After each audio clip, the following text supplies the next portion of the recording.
ओम जय हिंद। साथियों, उपनिषद को तो हम सभी भलीभांति जानते हैं और जो वेद के अनुयायी हैं तो वो उपनिषद को और भी अच्छी तरह से समझते हैं। और वेदों के मूल में उपनिषद है।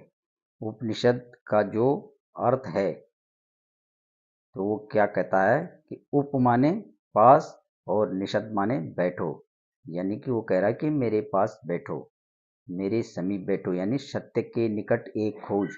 उपनिषद हमें ये चीज बता रहा है कि यदि हमें किसी चीज को जानना है, सिर्फ सुनने और मानने से काम नहीं चलेगा। वो कह रहा जानना है तो मेरे पास बैठो, सत्य के निकट एक खोज, है ना। तो हम सही सही चीजों का अपने जीवन में निर्वहन कर पाएंगे सत्य की खोज करके, यानी सत्य को बहुत ही गहराई से हम जान पाएंगे। ये है उपनिषद।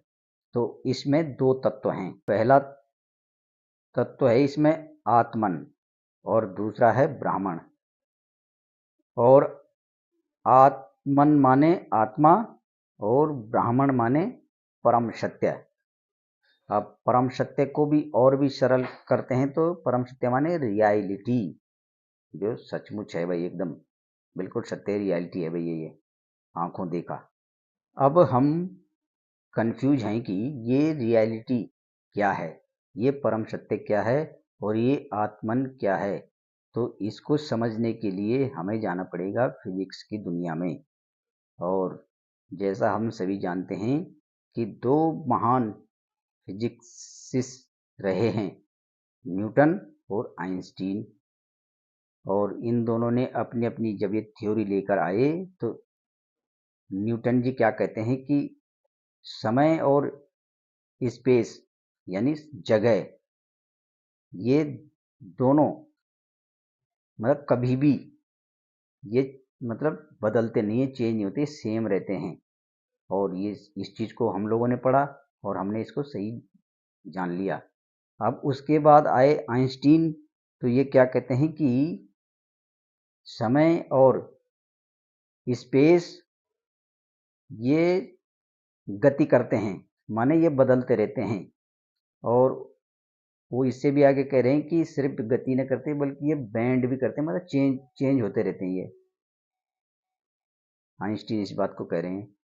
तो अब लगा लीजिए कि ये कहाँ परम सत्य रह गया, ये रियलिटी नहीं है भाई।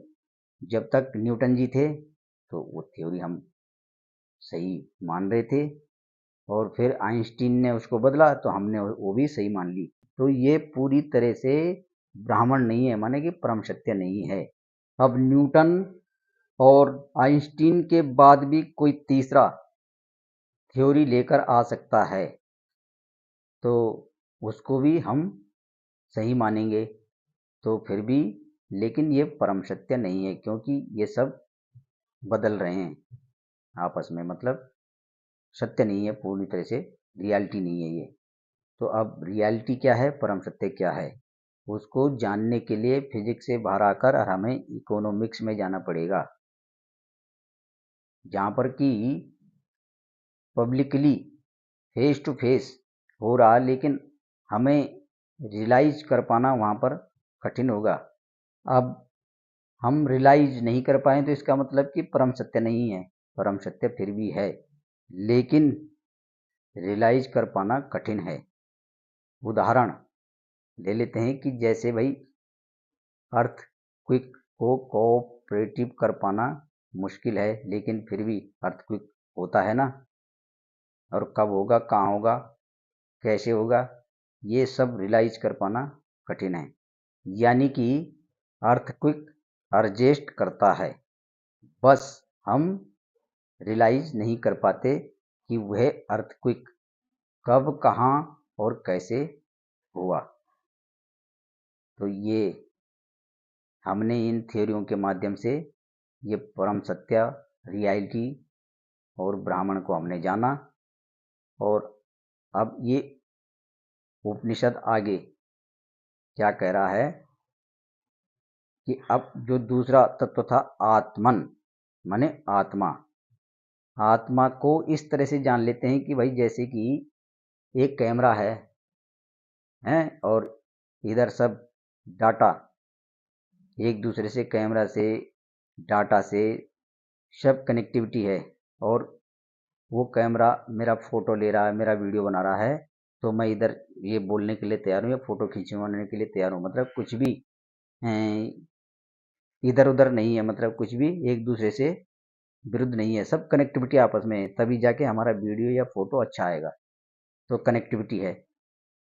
तो ये उपनिषद कह रहा है कि ठीक जैसे ये इन चीज़ों को करने के लिए, किसी का वीडियो बनाने के लिए, किसी का फ़ोटो खींचने के लिए, सारी चीज़ों का कनेक्ट होना सही है, ठीक वैसे ही यदि तुम्हें परम सत्य को जानना है, आत्मन को जानना है, रियलिटी को जानना है, तो आत्मा को अपने भीतर से जोड़ना पड़ेगा,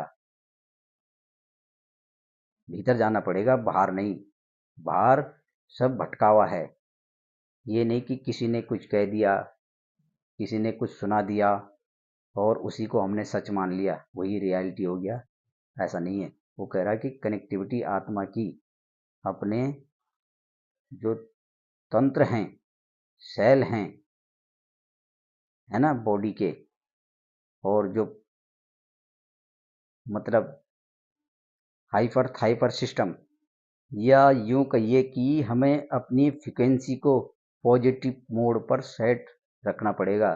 जब तक हमारी कनेक्टिविटी उस कैमरे की तरह नहीं रहेगी, उस डाटा की तरह नहीं रहेगी, तो फिर कुछ भी जान पाना हमारे लिए असंभव होगा और हम गलत चीज़ों की तरफ ही अग्रसर होंगे। और जो उन चीज़ों से हम सीखेंगे, जानेंगे, तो फिर वो उनका परम सत्य से, रियलिटी से कोई संबंध नहीं रहेगा। ये उपनिषद कह रहा है कि भाई इस तरह से हमें आत्मा को जानना पड़ेगा अपने भीतर से। ये था उपनिषद का महत्व कि भाई आओ और सत्य के निकट एक खोज, यदि हम जानना चाह रहे हैं तो मेरे पास बैठो। और यही उपनिषद का मूल है। ओम